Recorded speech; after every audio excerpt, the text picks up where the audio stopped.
city. I put the spotlight on your city. See the superstar. Hollywood to Hollywood. Girl, you look good. Yeah, they hollering, baby. Keep modeling, baby. ATLD. I put the spotlight on your city. Carolina, Philly. I put the spotlight on your city.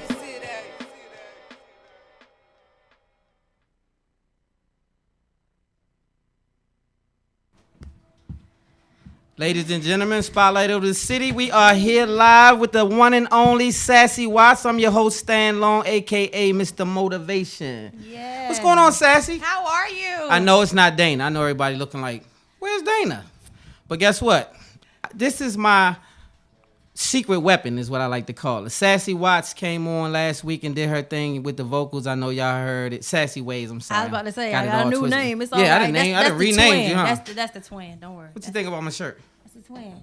I love it. I love it. Ladies and gentlemen, today Yes. we are doing a special tribute to what I call Black Wall Street. In case you haven't heard of Black Wall Street, I'm pretty sure you haven't.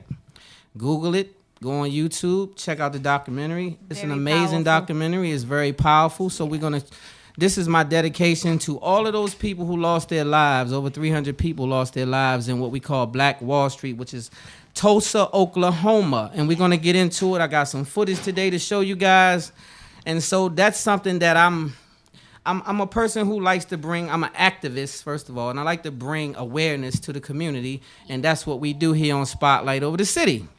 So what you think about that, Sassy? Oh man, let me tell Man, I'm you. hot. If you have not done your research, if you haven't learned about this in school, if no one in your family is fortunate enough to still be with us to share that experience, it is something that will definitely knock you off your socks. It just shows you how powerful of a people we are.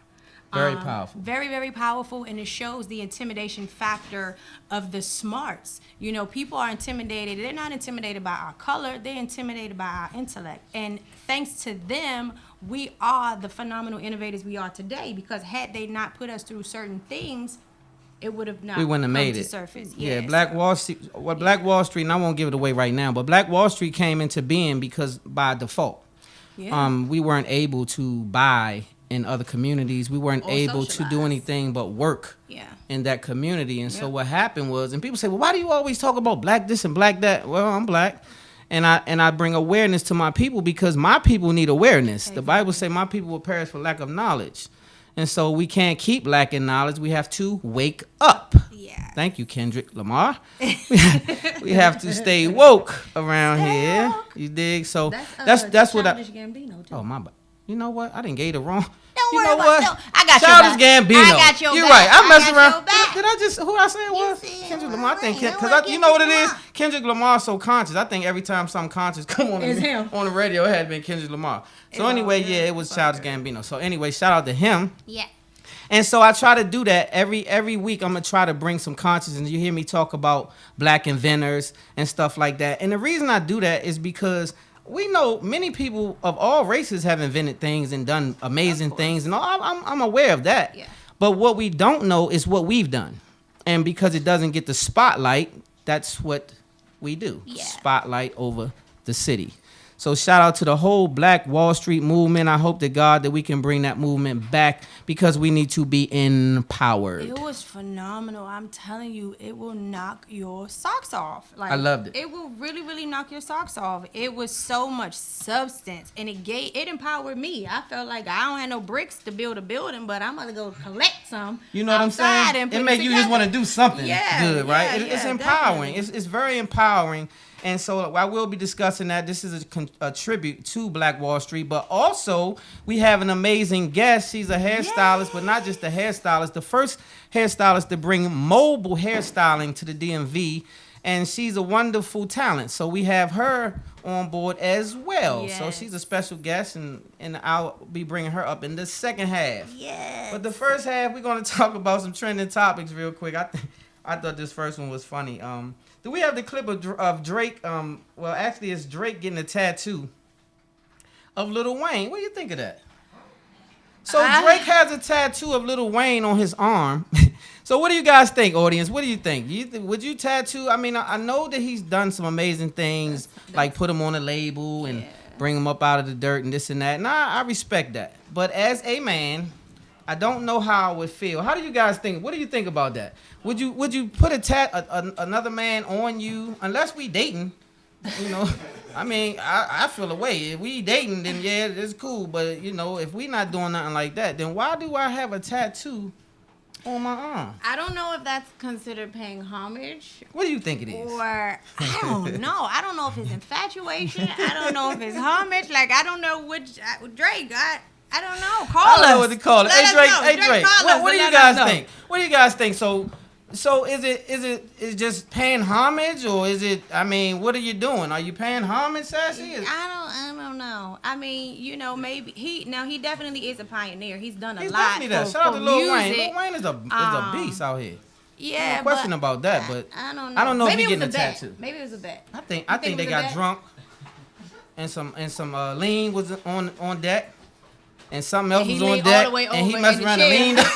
Got a He messed around and tattoo. leaned all the way to the tattoo parlor I think and so. said, "Yeah, something had to happen." I don't think you? so. I think it What was- do you guys think? Is that something that you would just do? I don't know. I mean, I thought it was weird. Now, Somebody said straight up gay. okay, well, I ain't want to go there. So I don't know. I don't believe with them. But what I do know though is different. Now, what Drake has also did was put a tattoo, two of them, of Sade on his body.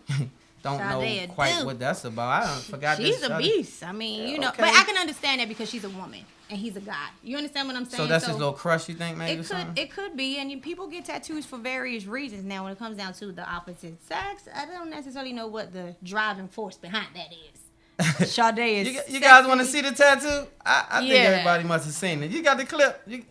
Shout out to Jacob too. Let me tell y'all something. Jacob is the man. I got somebody sitting over here. This is my man right here. When I say he get it popping, He gets Jacob it keep us poppin'. live over here, man. He keep it going, man. I don't know what poppin'. we'd do without Jacob. Shout out to the whole Listen Vision staff too, Yes. though. So Jake, let's show this clip real quick. We'll be right back. Spotlight over the city. Drake gets a tattoo of Lil Wayne's face on his body.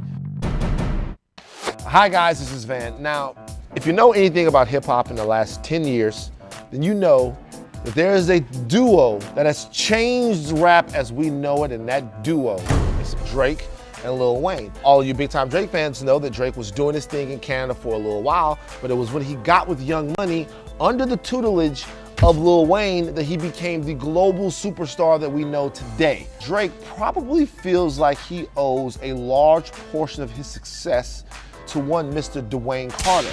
But now we know how much he actually loves Wayne because he's got a tattoo of Wayne on his body. You heard that right. Here's the situation. A lot of people are gonna say to me, Van, Drake has other tattoos of people on his body. Some people like Sade. Now, if you've ever listened to Sade's music, you would know that her and Drake have a very similar style, and you could see where he drew inspiration from Sade. Okay, what you think? Well, I mean, I don't know. Whack or nah? I personally wouldn't do it. I personally wouldn't do it. And one of the viewers Yeah. said because he signed him to an unlimited $1 million deal, it's basically paying respect. I mean, you could look at it either way it goes, but we don't know what the driving Okay, force so was this is on. what I say. It could be paying respect, but this is the thing. When you're an artist and someone signed you to a multi-million-dollar deal, you popping. It's because they believe So it's in your because you're talent. popping. Right. It's not because they just want to give you some money. They get it Exactly. ready to make some money. So I Exactly. understand that you pay Exactly. homage, but I promise you, we not doing the tattoo thing. My Yeah. wife, I ain't even got my wife on me tattoo.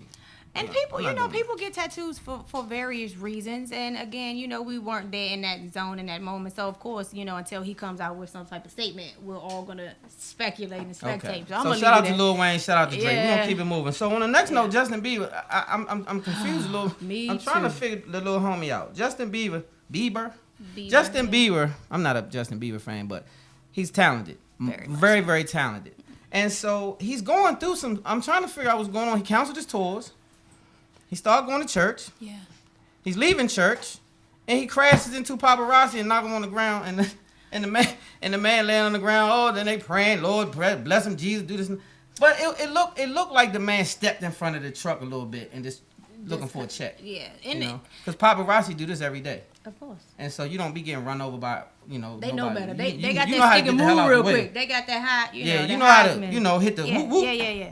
But you all of a sudden on the ground and you can't move your leg and you just That's money. He said, "I'm my back and my neck. I gotta give me a couple of dollars. All right, so I'm gonna show you guys this clip real quick. You tell me what you think. Let's go to that clip real quick, Jacob. We'll be right back. You gonna start your own church? Are you gonna get past your back? Are you gonna get past? What's up with you, B? How you been, my man? Justin Bieber, looking good, bro.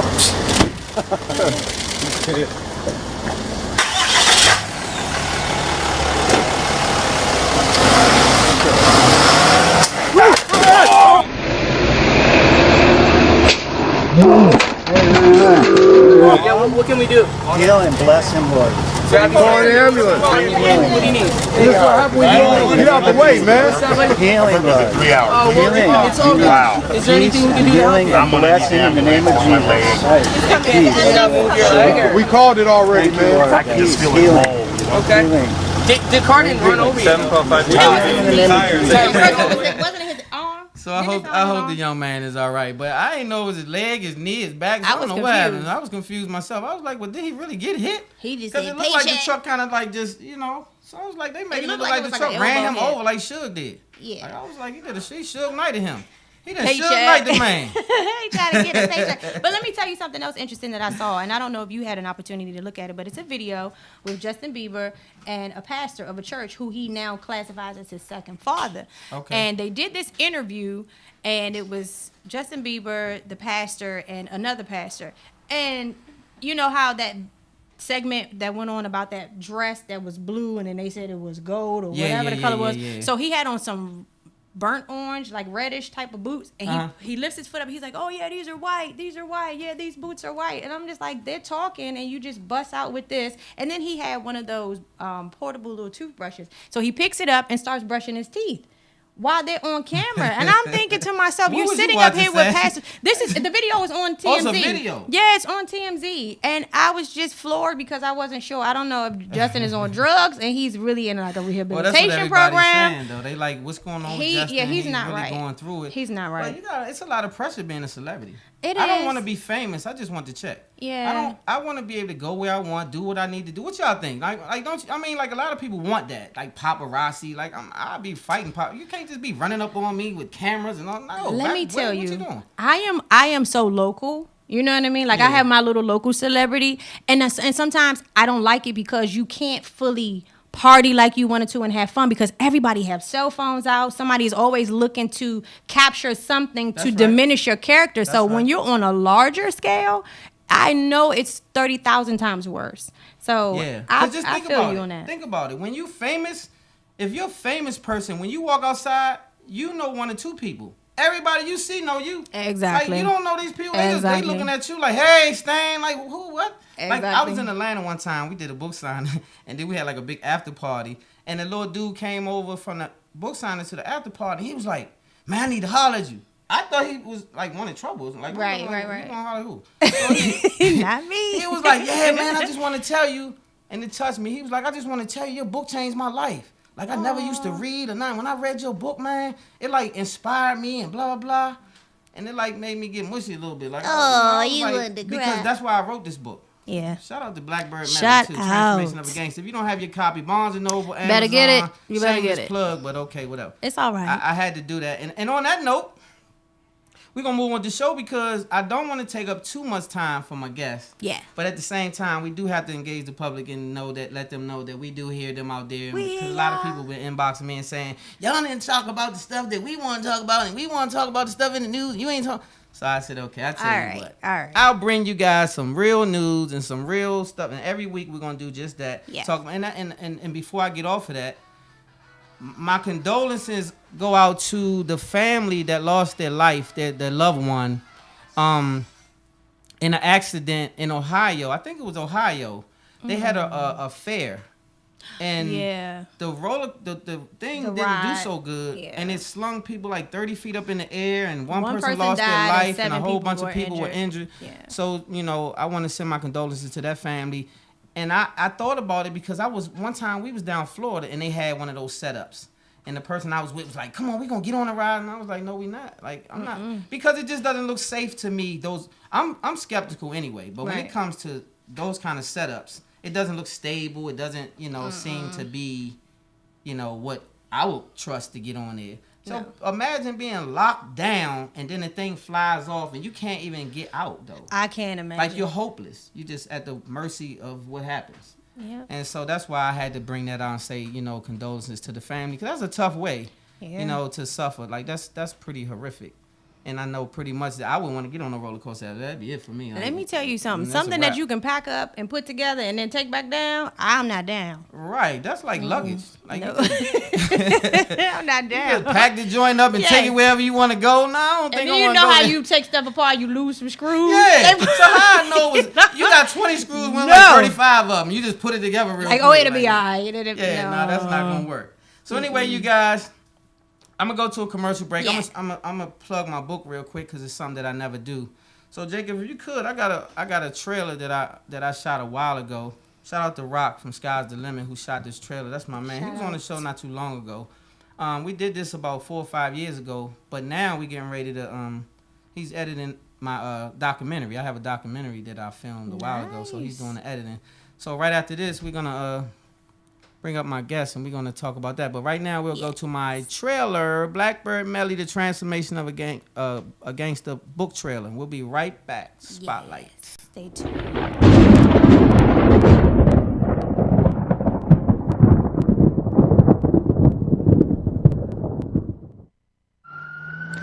In 1990, Washington, D.C. saw more than 470 homicides, earning it the label murder capital of the U.S.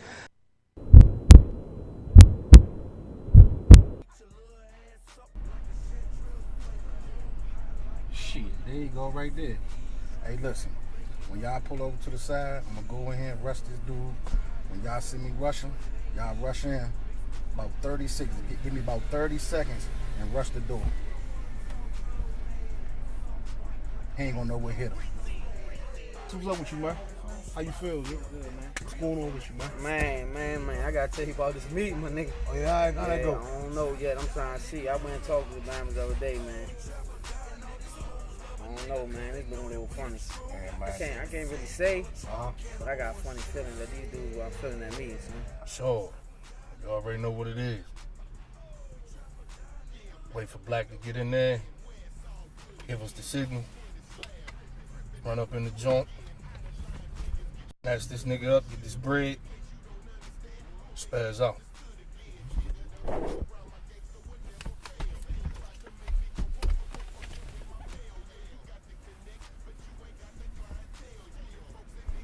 When you leave here, you gonna go get something to eat? Yeah. What's up, miss? And it's about time. Somebody keep calling here, hanging up. Ever since you've been gone, somebody just keep calling, hanging up. What's going on? All right. All right, See you guys thank later. you. See you later. All right, take care. They ain't saying nothing? No, just keep hanging up. When you How many hear, times is that? when you hear, all day long. Every time you leave, all day long. Man, fuck this. I'm going to Atlantic City. This is my birthday. I ain't shooting all this shit, man. What? They ain't say nothing? Nothing at all. Just keep calling, hang it up. When you're in here, it doesn't ring. As soon as you leave, ring. Nobody's saying nothing. Probably one of them damn females. You know how they do. Get this shit in. It's my 28th birthday. Let's get it in. I'm You ready close, to go. man. Oh, man. Excuse me, sir. We are closed. Get down.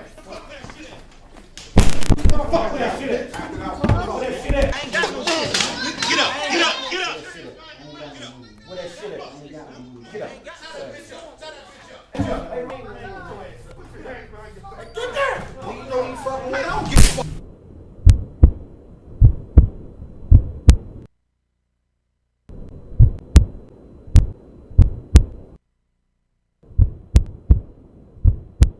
Just let me up, Hey, man. Joe. Get this nigga this money, man. Else he gonna kill you. I don't got no. I'm gonna take you to some money. Just let me up. Alright, get your ass up there. Come on. Get me up, man. Let's go. Just get me up. I'm gonna take you to some money, man. It's tripping.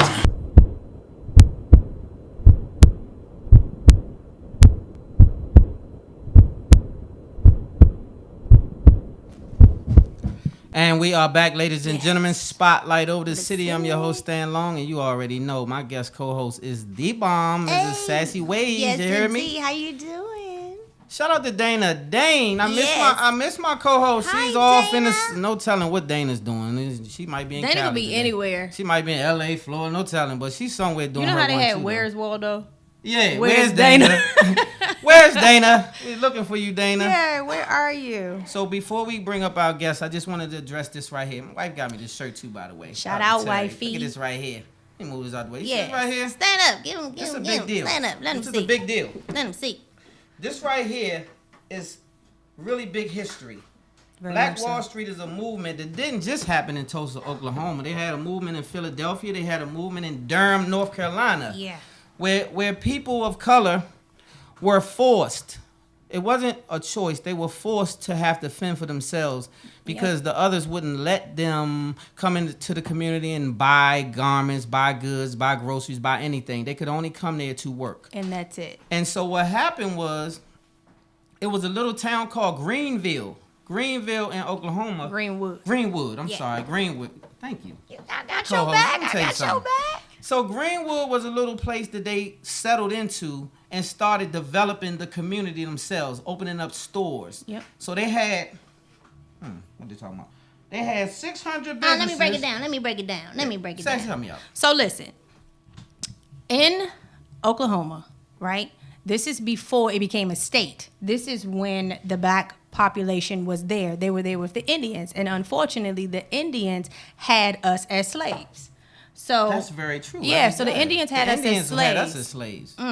So, as time progressed and time goes on, black folks get to claim territory.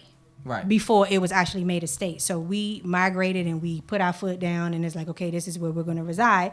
And it was cool, but it still came with a little bit of So right when it became a state, the first bill that was passed had something to do with the Jim Crow laws. So segregation was there. So it's like, okay, well, we have all these black folks and they're not good for anything except for working. So we are going to continue to dehumanize them and keep them at a particular distance, but we need their muscle because we built the city. Right. So we could come into the town and work, and then we had to go back to Greenwood. Exactly. So our innovation kicked in, and it's like, okay, well, if we can't socialize and we can't shop, we still have to eat. So the very first store in Greenwood, on the corner of Ashton and Greenwood, I believe, was a grocery store. That's right. So that was the catapult. So the black community was labeled by Booker T. Washington. It was declared that Black Greenwood was the Negro Wall Street of America. That's right. But after the law was passed, it was transitioned over to Black Wall Street of America. right. So that's how it got its name. But there were over 108 black-owned businesses. We had 2 theaters. We had 2 black schools, 15 doctor's offices. We had cleaners. There were hotels. It was a phenomenal thing. And unfortunately, it was taken down by one man. So before we touch on that, the thing that struck me the most is the coming together by default. Yep. Produced millionaires in 1921. Yes. So what I'm trying to wake the community up to understand is we can pool our monies together and pool our efforts together and create that same Black Wall Street. And you don't have to be a dependent. You can be independent. And so this is what happened then. And when I say they grew that community to, people were in awe. People would travel and come through there just so they could witness what was going on in this small town in Tulsa, Oklahoma. And look, let me tell you, before that happened in 1890, it was 3,000 strong. 3,000 strong. So we planted that seed way before Black Wall Street. So it wasn't documented really up until the 1920s. Right. And then by the 1900s, we were 5,500 strong and growing. And to be honest with you, a lot of people may or may not know this, but Edwin McKay moved to Oklahoma and founded the town of Langston. He's a black guy. That's right. So this is, I love Sassy. You know what? See, this is what I'm talking about. When I say she did her homework, I call Sassy. When? Yeah, when I tell you this. Was it yesterday? Yesterday. Sassy, we're going to do a thing on Black Wall Street. This is what she came up with. I'm More on information it. than I'm me. on it. And I'm the one who telling her about Black Wall Street, right? But so she's dead on it. So I didn't want to interrupt, but I wanted to say that. So now, tell them about this elevator story. Okay, so Dick Rowland was a 19-year-old black guy who dropped out of school. He was in one of the black schools, but the oil company was founded there. So that's how Tulsa, Oklahoma was getting that bag, because they had the oil. They were producing oil. So, you know, back then $1 was like maybe 1,000 today. So at least 500. Yeah. At least. So, you know, he shining shoes, you could get that tip because you're going to shine the shoes of the oil. Elite, yeah. timers, Exactly. Yeah. So, you know, he dropped out of school and there was one bathroom that they could use, and that was a few blocks away, and it was called the, oh my goodness, I wrote it down. Wait a minute. He dropped out of school and there was one bathroom located downtown, and it was the Drexel building. So it was upstairs, and the elevator was run by a white lady named Sarah Page. So it was alleged that he either... Sarah Palin? No. That's probably her. It probably was her former life. Yeah. So it was alleged that he either hit her, raped her, fell into the elevator because he had to go to the bathroom so bad. Really Nevertheless, bad. That's what they said. Yeah. So when the doors open, he runs out. She's in there screaming. So there was a article that came out and stirred up some stuff. And the article was called "Nab the Nigga for Attacking the Girl in the Elevator." So, you know, all of the whites cultivated, and every time the story was told, y'all know how we do. Y'all know how y'all cousins are. We tell the story, we done added our own little flavor. Put the yeast you on done it. added a Yeast little, on it, you know what I'm saying? yeast. So by the time it was told multiple times, the whites were enraged. So they went down to the jail where they had him at, and they were guns drawn, and they were trying to get to this guy.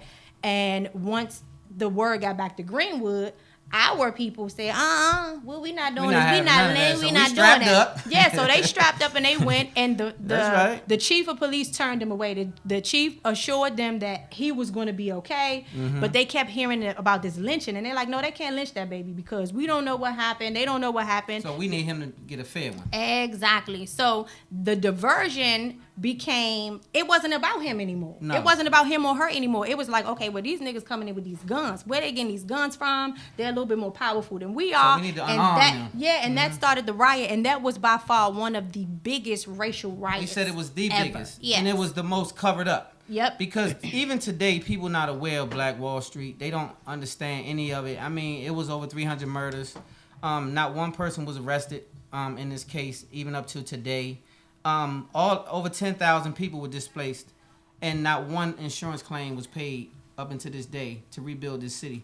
Nope, we rebuilt it on our own. We rebuilt it on our own. On our so own. That's the moral of the story. The tenacity of the people in that day was a lot different than today. Yeah. So I thank God for these people, and I'm just doing this show specifically to pay homage to how far we have come and how far we have transitioned from that type of thinking. Yep. So I think that we definitely need to get back there and have more independent thinking. And God blessed me with this platform, and so I try to use it as much as possible to bring awareness. And that's exactly why I feel I'm here. Yeah. And so I'm not here to, I don't want people to think I'm a racist or nothing like that. And I'm not one here to, you know, I don't even have to make no apologies for what I say. I say this in confidence because of who I am. But of course, everybody who knows me knows that I deal with whoever. And so that's definitely not where I am. But I do have to wake up my people. Yeah, definitely. And so my people are asleep a little bit. And they don't understand Some how of them are actually powerful snoring. we are. And so we are powerful. Yeah, and so I want us to understand the power, because God stated clearly that my people will perish for lack of knowledge. We don't have understanding of even who we are. Nope. And so I'll leave it there, and I'll go to this clip, Jacob, and then we're going to bring up our guest. But I'll go to this total clip just to give you a little glimpse of what we're talking about. We'll be right back. Spotlight.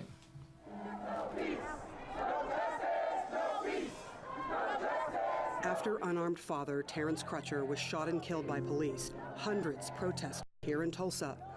What many didn't know is that nearly 100 years ago, on these very streets on which they were marching, hundreds of African Americans were killed in one of the darkest chapters of Tulsa's and America's history.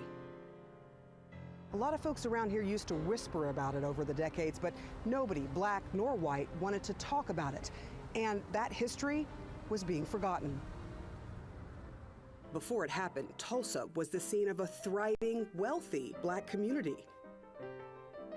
Black Wall Street was the most prosperous black-owned business district in 1921. This was Black Wall Street. There were hundreds of black-owned businesses, everything from banks to pharmacies to the doctor's office. And black folks were making really good money. There were even 2 movie theaters, all black owned and operated. Segregation was in full effect. We heard that there was a gentleman who owned a plane. Is that true? Simon Barry was a pilot and owned his own plane. Black folks were rich here, basically. They lived very good lives. Many of them, yes. Yes, which caused some envy and anger among white people who commented, how dare those Negroes have a grand piano in their house and I don't have a piano in my house. 1921 rolls around. What happens? Some type of confrontation between blacks and whites was inevitable because of the racial climate at that time, because of the presence of the Ku Klux Klan in almost every aspect of our society. But on this particular day, May 31st, 1921, a young black male named Dick Rowland, who worked as a shoe shine boy in downtown Tulsa, went into the Drexel building where he had been given permission to get water and use the restroom. There was a young white girl named Sarah Page who was an elevator operator. And Dick Rowland every day would go into the elevator with Sarah Page. On this particular day, after the elevator doors closed and Sarah Page and Dick Rowland were alone in the elevator, a few moments later there was a scream, the elevator doors opened, Dick Rowland ran and was later arrested, and Sarah Page initially claimed that she had been assaulted. Brown says Page never pressed charges, but authorities did, and the damage was done. By the end of the day, the rumor mill said Page had been raped. As word spread, angry whites were determined that they were going to take matters into their own hands. A large crowd of white residents gathered at the courthouse. They demanded Dick Rowland be lynched. How did the black community respond to that demand to lynch this young man? They were willing to risk their lives. They knew that they would be risking their lives to help defend Dick Rowland. And thousands of whites gathered in front of the courthouse. A white man approached a black man with a gun. He said, "What are you going to do with that gun?" He said, "I'm going to use it if I have to." The 2 men argued. There was a struggle over the gun. It fired. The white resident was shot. All hell broke loose. Blacks retreated to the Greenwood district where they set up a barrier at the railroad tracks and were able for a short time to keep whites from invading their community. But because they were so outnumbered and outgunned, whites eventually broke through the railroad track and invaded what was home to Black Wall Street, the Greenwood district. This was the result. 35 city blocks of the black neighborhood burned to the ground. Historical photos show black residents shot dead in the streets. The historical account is that at least 300 people were killed. There were children that were here that had been armed by their parents, that had been told that they could come down to Greenwood and shoot and kill an innocent person. Those are the same people that we grew up with in our communities, that were a part of our society. How many black people lost their lives? There's really no way of knowing exactly how many people lost their lives, potentially thousands of innocent men, women, and children. What is worse, survivors say they remember death not just in the streets, but raining down from the sky. Many of our race riot survivors have commented that they remembered seeing planes flying overhead, dropping bombs, dropping nitroglycerin bombs. Mrs. Hazel Smith Jones is believed to be the last living survivor in Tulsa. She's 97 years old. My daddy wasn't at home. Just the kids and mama. They came and got us. Was it white people from the city? And carried us to fairground. And we was there for about 2 or 3 days. To the fairgrounds? And my dad didn't know where we were. Did your family want to leave? My mother, you know, with all this stuff going on, she thought it might have been safer with them taking us out there and being with more people. Everyone called it a race riot. The opinion piece in the newspaper condoned it, calling Greenwood Niggertown. Do you consider it a riot? No, ma'am. It was really murder. It was a massacre. My grandmother was awakened at night and just told to run. Just get up and run. And they ran. She was only 9. They ran for days. She got mixed up from her family and lost in a chicken coop. Calling it a riot was convenient for a city run by whites. There's no statute of limitations for murder, but there is for a riot. For the black victims, it was devastating. They never received any type of justice for losing their loved ones, for losing their homes and the businesses that they worked so hard for, that they built from the ground up. Every insurance claim from the Greenwood neighborhood was denied. The claims totaled about $2.7 million. Black Wall Street did recover, but never to its former glory. Do you think life is better for black folks in America now? Yeah. Some places, yes, some places not. If there was any clearer sign that change in race relations has happened to this community, this was it. During a march for a black father slain by a police officer, half of those marching were black and the other half white, all marching in unison, saying Black Lives Matter. But there are stark reminders of the racism that continues to thrive in some people's hearts. So the marching and the worrying continues.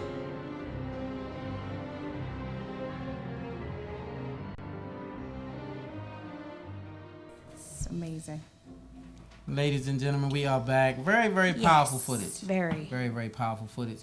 So I hope that I have inspired someone, touched someone, and enlightened some people to even go and look at that clip. They have a 45-minute documentary that's on YouTube. Just put in Black Wall Street and you can see the whole clip.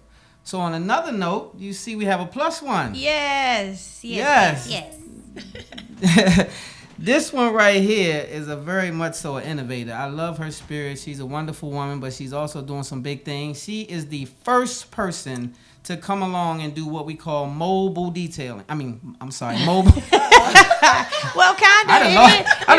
It is kind of detailing.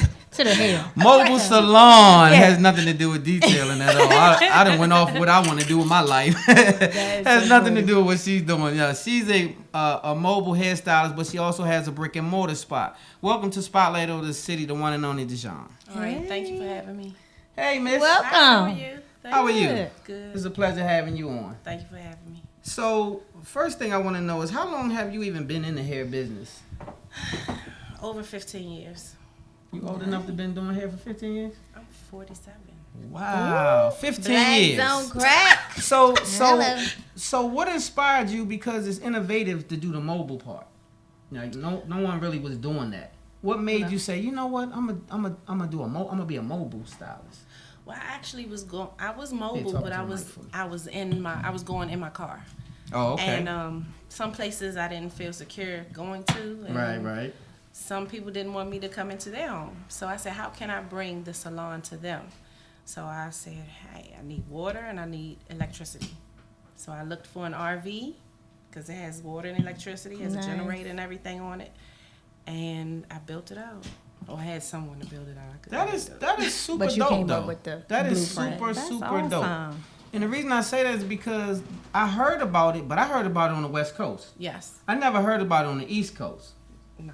So I heard from a little birdie that I don't know, T.I. Tiny that was down there trying to bite somebody's style. What I heard, and it didn't work out so good. But I heard it's so innovative that it even had a celebrity trying to copy it. What about that? Yeah. I even tried to reach out to them. You did? Yeah. Didn't work out so good? Nah, they kept telling me to watch their premiere.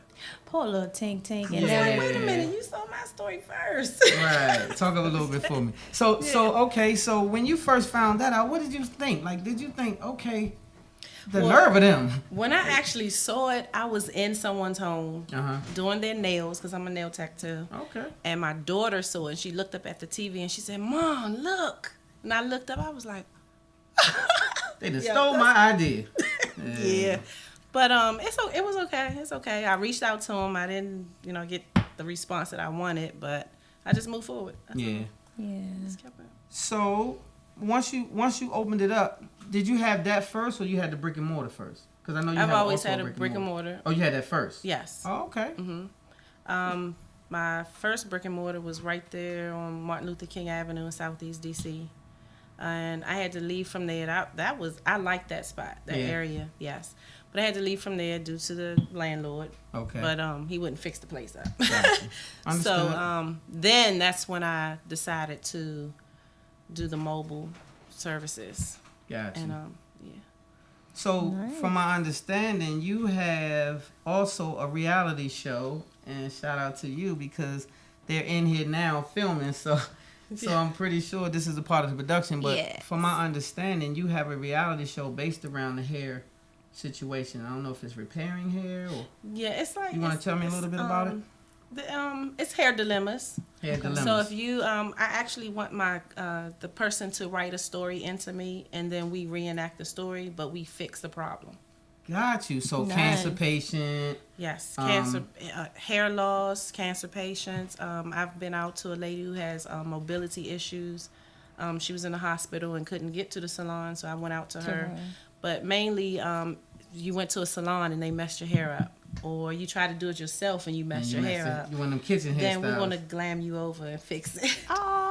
Well, now what about daily occurrences? Because some people just wake up messed all up. So are you available every day? Yes. All right. Every day. Now y'all hear 7 that? days a week.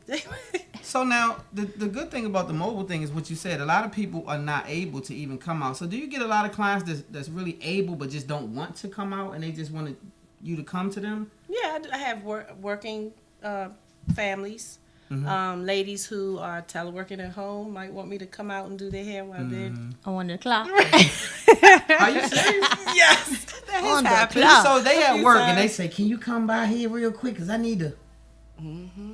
That's pretty hot though. And I go to nursing homes, assisted living facilities. Awesome. I do events with the RV. I do parties, birthday parties, weddings. So you can come and be like the glam squad for people who have them Yes. little glam parties and this and that and all that kind of stuff. Because a lot of people do that for their kids. Yes. Like the little girls, they want to do their little whatever. So back to the reality show part, like the concept you said is just based on that. So it's going to be showing you like, you know, going into people's homes, repairing and doing this and that and talking about the damage or like what's the concept of it? Yes, they're going to write the story and okay, let me talk about one of the stories. Yeah, let's do it. One of the stories, a lady wrote in and she said that she has self-esteem issues. Okay. And it was due to her hair. Her hair wasn't growing anymore like she wanted it to. She takes medicine. That could be a cause. It could be different reasons why your hair won't grow. So we go into telling her the different, finding out what the reason could be, telling her the things that she could do to help stimulate the hair growth. Okay. And then fix go and do her makeover to make her feel good about herself. Gotcha. So I have a person right now that probably she has what is it called, alopecia or whatever. Yes. So her hair won't grow in the top area. It's really thin or whatever. And so is that a person that I could send to you and you could definitely do your magic and yes. Because a lot of people are just stylists. They don't actually do treatment on people's hair. They I'm just style hair. Healthy hairstylist. I want to help you grow your hair. Like if she wanted me to cut her hair, I would be like, no, Sassy, you shouldn't do that. What? Let me tell you, I wore this messed up wig just to see what you was going to... No, I'm just kidding. The wig? I can tell. You know, But no, I definitely love when folks take their craft serious. I don't want to say a hairstylist because it's more like a hair scientist or, you know what I mean? It's something on a magnified level when you can come in somewhere and not feel like you're a part of an assembly line, because we all know the Dominicans do it. They kind of get you in and out and nobody really takes that time. You know what I mean? Like I don't want to come into you for a hairdo and I'm out within 10 minutes. That's wash and do. But I'm just kind of probably stretching that, but I'm just saying that to say that it's more so assembly line now where people are not back in the day taking the time that a person requires and desires. Right. Everything is about $1. So they're not really thinking about the hair care aspect of it and the stimulant of the follicles, and people don't really get into that. So that's amazing and commendable. So thank you for your contribution to that. I thought that was I got a few homegirl hairstylists and that's what made me think of it. Only a few of them really get into the actual treatment of it. You know what I'm saying? And so you are one of the few that I know that actually treat the hair and do this. And I know some bomb hairstylists and they get it popping with them curlers and stuff and you come out looking amazing. But at the same time, I don't know that they actually get into the in-depth part, like the treatment. You know what I'm saying? And they've been doing it for years. And then I know a few that does. And so on another note, I heard something else about you, that you have a product of your own. Yeah, I was about to say that. I So- actually went as far as making my own hair care products. Nice. And they are in 2 stores so far, and I'm working with Whole Foods to get them in there because they're natural. You are This is what I amazing. meant by This is amazing. So like, amazing. just shout out to you for everything that you're doing right now, because like that's innovative, and you're not just. A lot of people have been sitting behind a chair forever and ever, right? And have not transitioned out of that into anything else. They just stay in that one lane. There's nothing wrong with that. Right. But you found something more innovative. Yeah, because so- I really don't want to be behind a chair for the rest of my life, another 40 years. That's So right. That's right. I think of other things that I can do that pertain to still being able to do hair and make them, Okay. And so on another note, our producer is also holding up a sign telling me something else. You have you're doing some VA veteran stuff. You messing with the veterans and all that stuff. I'm all in your business. Yeah, I do. There's a program that we offer, and it's for veterans, and we give free haircuts to the veterans certain days of the week, and Nice. free shampoo and style to the ladies. And you go to them for those. They can services, come or to they us. can come to They can you? come to the salon on Mondays, and actually it's Mondays and Tuesdays. Those are the days you do that Yes. particular So service. if you know somebody Free who haircuts is and a free vet, shampoo. So you want to give out your location and your information so they'll know where to find you and all of your Instagrams and Facebooks and all of that stuff. We need you to Everything. run it down and be clear and precise. Yes. Okay. We want them to be able to find you. So you can come to the brick and mortar location at Salon Dewan. It's 5608 St. Barnabas Road, Oxon Hill, Maryland, 20745. You can call 202-802-3098. One more time. 202-802-3098. Cool. Or you can go to the website at www.salondewan.info. And Dewan is spelled Dejuan. That's what's up. So not only are you doing phenomenal things for self, you're giving back. Yes. And that is what I really love, have the one more fact that thing. you're giving back. Go ahead. Go on. You got There's it. a program with the Department of Health and Hygiene Mhm. where I also give free wigs. I make wigs too. So I give free Oh, wigs. when did you to- sleep? Do you go to sleep? You just be up making wigs and riding around the city doing hair? I do. I like it. Hey, don't Yeah. stop. Don't stop. Because I Yeah. promise you, you on a winning track. So when you make these wigs, they're like for the cancer patients and Yes. stuff like that, people Yes. losing their hair. So they can call me and I can give them a number to Department of Health and Hygiene. And there's some stipulations with their program. You have to have breast cancer. It's for low income people. And I forgot, it's one other one. But once they complete that process, then they can call me and then they come in, we do a consultation. I fit them for their wig or I can make it and then give it to them. That's That is amazing. amazing. That is totally amazing. So that's very commendable. I love what you stand for. I love what you're doing. You got a lot going on. You got a whole very humble. Okay, Black Wall Street. Get it, Black Wall Sitting Street. on a corner. That's what I'm talking about. Yeah. So this is what I'm talking about. This is what needs to happen. If you want to empower yourself, you have to work for self. You have to really, not saying there's nothing wrong with working for somebody, but you definitely still have to work for yourself to empower yourself. Yeah. That's what has to happen. Sassy, you want to shout out your folks before we get out of here? Well, let me give a super shout out to everybody who tuned in, everybody who took the nuggets that we gave today, and everybody who is going to go to the website, who's going to contact their veterans, everybody who is going to say something about furthering their education, do something about furthering their education, and link up with this phenomenal brand. Like, I'm just in awe. I'm in awe. Like, I'm really, really, really in awe. I love it. I love it. Yeah. I love it. I love it. So make sure you go get your copy of Blackberry Melody, The Transformation of a Gangster. The book is found on Barnes & Noble, Amazon. I prefer you go to Amazon. I don't really know what Barnes & Noble has going on for their future. It looks like they're shutting down. Uh-oh. So, they closed 30 stores already. And they're on the way out because everybody's doing digital downloads and stuff now with books. Yeah. Book game is different. So make sure you can get my book on a digital download as well. You can get it on a Kindle, Nook, whatever you want to do. You can get it on whatever you want to get it on, hardcover, paperback. I also have a new book that's going to be out not long from now. We're in the editing process of the documentary. The documentary is called Damaged Goods, Is It Me? Damaged Goods, Is It Me? It's a question. Everybody has damaged goods from childhood, whether it's rape, molestation, physical abuse, mental abuse, abandonment, this and that. And so we bring that baggage forward when we get in relationships growing up, and then it's hard to mesh. Yeah. So Damaged Goods Is It Me is a book/documentary coming up. That's my next project. So on that note, you guys, I love you. Thank you for tuning in. Yeah. Love hard, live good, God first. Spotlight over the city. I put the spotlight on your city. I put the spotlight on your city.